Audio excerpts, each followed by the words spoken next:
Not going back, not driving back the extra hour All at right. this point.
Ain't gonna To happen. do it. Alrighty. So for this, since we're making movies today, what I'm gonna have you do. Why don't you close oh the yeah, door I'm supposed anyway? to shut the door. Yeah. Yep. Otherwise, they get loud out there. Close that. Why am I not hearing you? Let's see. It should be on, right? There's a green light. That's a good sign. Audio is flashing. It might be on mute. Let's see. There, now we do it. Now it's Now we got working it. great. Now Yep, we got it. yeah. Whatever you did, fixed it. So It was loose. there we go. Well, and then it just went away again. Whatever. Maybe I didn't. Is it a see screw on one? Or just Should be. push in? Push in as hard as you can and twist it, and that should do. Maybe I just didn't put it in tight enough. I don't know. I don't know what I'm doing. Well, it looks like it.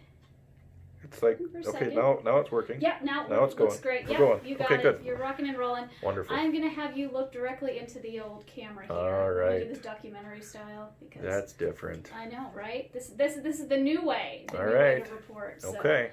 It looks very cool on TV, though. I'm not Okay. gonna lie to you. So All right. there we go. Got the two shots, and then I'll marry the two together. So yes. So there's been some developments since over the weekend when you put out your newsletter and your thoughts there.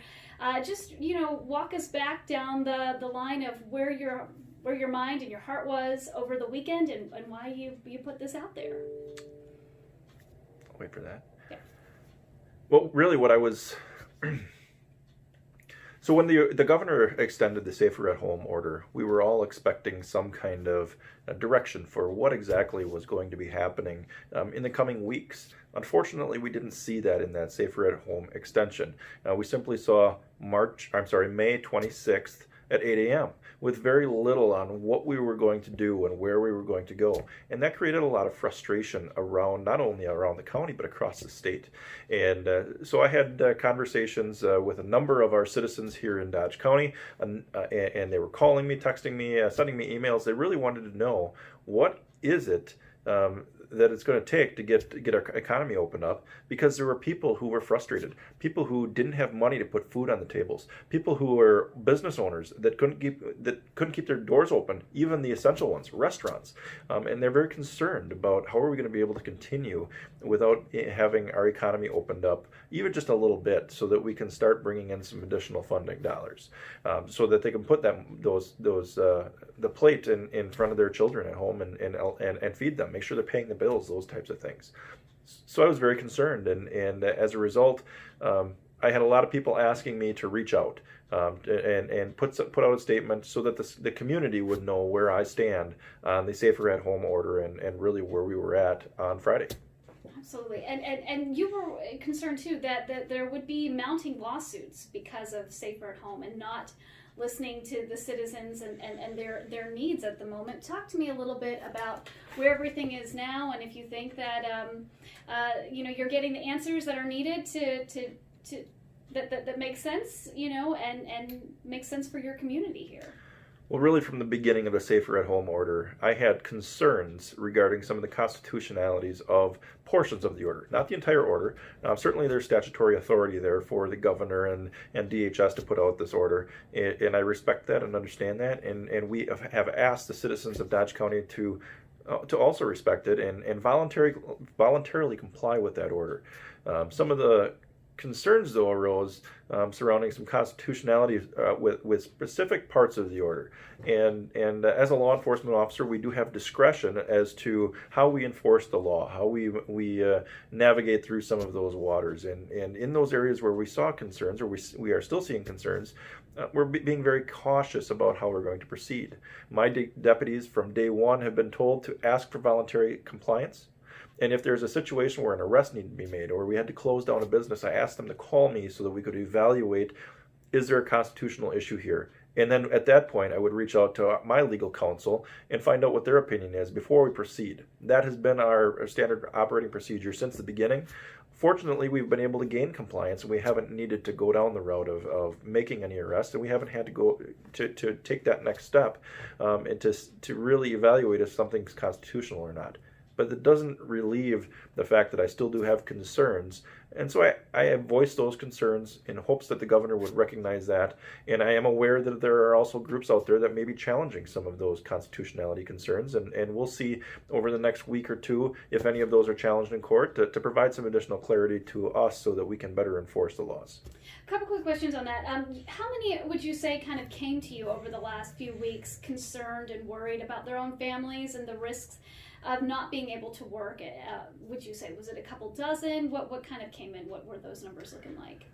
I don't have any specific numbers, but I've had a lot of people call me. I see people out and about as I get out in the community, and phone calls, emails, text messages, messages on Facebook. I get messages from all over the place, and so there's been a number of them, and I hear concerns about it every single day from a number of different sources. So I don't really think that I can give any numbers exactly, but there has been concern. Regardless, there are orders in place. We want people to follow the orders voluntarily. As long as it's done voluntarily, there's no constitutional infringement. But once we get to the point where I have to take enforcement, that's where I'm concerned, and I want to be real careful because I don't want anybody at the sheriff's office violating anybody's constitutional rights, because that's where everything is drawn from. State statutes are drawn from the Constitution, as are the orders developed as a result of that. It all comes from the Constitution. Voluntarily speaking, giving us an example of this might be someone maybe standing closer than that 6 feet, and someone saying, "Oh, someone is standing closer." It's still a voluntary effort. The governor is asking. It's not required, and that's probably a lot of the concern of yours at this point. I think a lot of the concerns stem more towards some of the constitutional issues surrounding the First Amendment and the right to attend church and the right to assembly to do that. That's the same amendment that protects the freedom of speech of the press. And so those are a lot of concerns that we want to make sure that we're not infringing on those constitutional rights. And there's others out there as well. And so we're asking everybody's compliance. Certainly we're asking the churches to comply for the safety of the community. And really that's been our focus. And I think that's been the focus of law enforcement across the entire state, the public health departments across the state, because we don't want to take any legal action against anybody. Absolutely. And when it comes to the national rhetoric and the state rhetoric, you clearly recognize the health risk and the concern, but at the same time you don't want to jeopardize anyone's constitutional rights here. That would probably be much worse in your eyes. Right, and it's part of our mission statement. It's our obligation to the community to protect the lives, property, and constitutional rights of our citizens. Lives and constitutional rights are both in there. That's what we're doing. And what I don't want people to do is have tunnel vision towards one problem. We have a very large crisis that we're going through. But if we have tunnel vision and we focus only on the health issues and we don't focus on the other issues, issues that are maybe developed as a result of this crisis, we're not doing our community any favors. We have to look at both of them equally and determine, using common sense, what's the best approach. We have to keep our community safe, but are there ways that we can open up our community and our economy in a safe and meaningful way? When I go out to some of the larger box stores that are deemed essential and I see them packed like it's Christmas time, it makes me wonder, are we able to open up some of these smaller businesses to maybe alleviate some of that from all these people congregating at one location.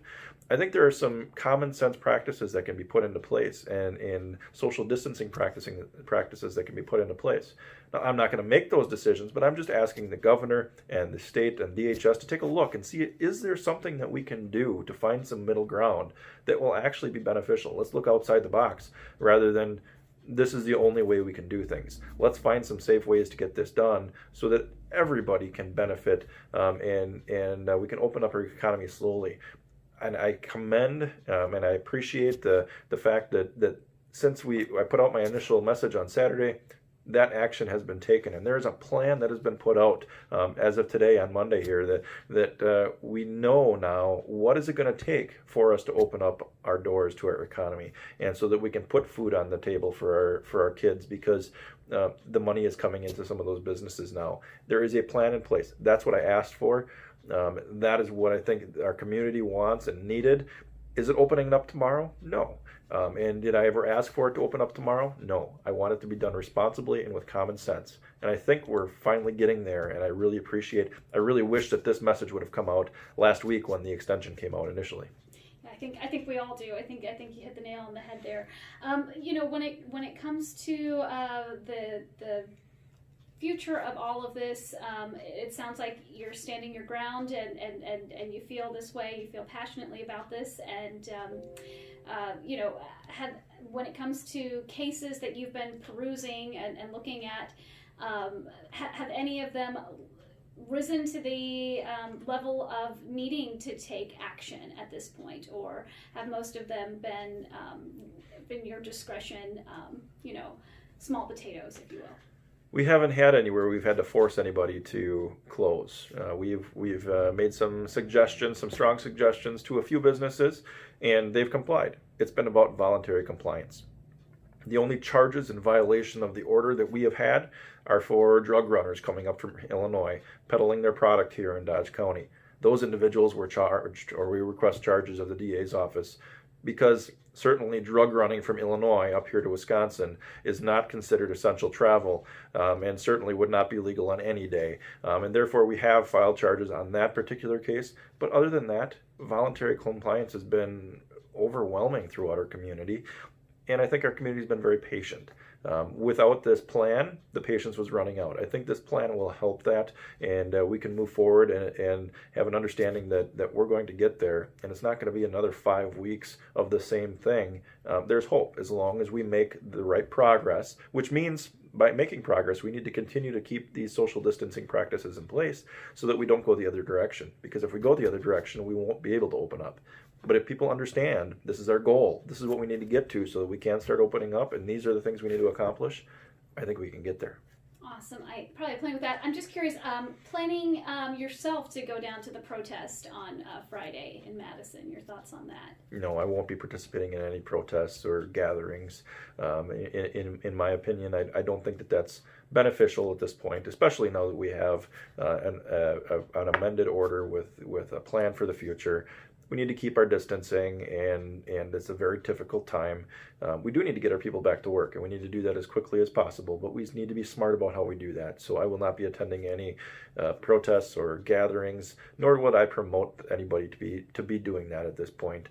We need to keep our distance and do our best to make sure that we don't go backwards. We've worked really, really hard, and we don't want to go backwards back into what we were at in late March and early April. I've read a little bit about other sheriffs, Racine's County Sheriff that's been speaking out. Any other sheriffs in your eyes that are on, kind of a similar platform that you've spoken to and since your newsletter kind of came out? I speak on behalf of Dodge County Sheriff Dale Schmidt and not any of the other sheriffs, and I'll allow them to speak for themselves. We certainly have communicated with each other, and we're a very tight group of individuals, and we share our opinions, and they're not always the same. But again, I'm not going to speak for any of them, and I'll allow them to speak for themselves. Absolutely. I'm trying to think anything else I wanted to bother you about. Yes, I wanted to know, do you have the flag with you, or is that at home that you got from the Capitol, the U.S. Capitol? That is at home. Okay. Yeah. I was curious. Okay. Yeah. Well, Sorry. that's so special. I was wondering what you were talking about. Now, yeah. Now you're like, oh yeah, that, yeah, no, yeah, no yeah, worries. I saw that and I was like, man, I needed to do a news story on that last year. So Yeah. Shoot. well, Shoot. it's okay. I wish I would have put two and two together. I would have brought it with me. That's I was okay. like, that one? I mean, I bought that one. That wasn't a birthday present. That's a pretty cool one. So Yeah. no worries. But bottom line, in your heart of hearts, you are a true patriot, and you feel confident that everything that that you're saying is the right movement for Dodge County. I'm just looking out for the people. I'm looking out for everyone who is working so hard to keep us safe, while at the same time looking out for all those people who are looking out for their family members, and at the same time making sure that we stay true to the documents that have founded our country, that so many people have fought and died for. That's the United States Constitution and the Wisconsin Constitution. This morning, as I swore in a new deputy here for the Dodge County Sheriff's Office, I was reminded of that as he recited the oath back to me, that's what he swore to do: uphold the Constitution of the United States of America and uphold the Constitution of the state of Wisconsin. That's where our power is derived from. That's where government is derived from. And we have to ensure that everything that we do falls in line with those documents. And that's all I'm concerned about. And I'm not trying to interpret the Constitution or interpret the laws, but when I have concerns, we are certainly going to seek legal advice from our legal counsel before moving forward, because the last thing I want to do is violate anybody's constitutional rights. I have plenty with all of that. No, I think that's brilliant. All right. Let's do a few glamour shots, if you will. Okay. I just need to figure out. Read away whenever you would like. This afternoon, the Dodge County Sheriff's Office received the Badger Bounce Back Plan from the Office of the Governor. I would like to thank the Governor for putting together this plan. It provides some clarity related to the concerns many of our Dodge County citizens have contacted us about. It is exactly what I was looking for when I made my statement over the weekend. The plan forward towards maintaining the safety of our citizens related to the COVID-19 crisis, while also working to ensure the safety of our citizens related to the serious economic impact on our citizens.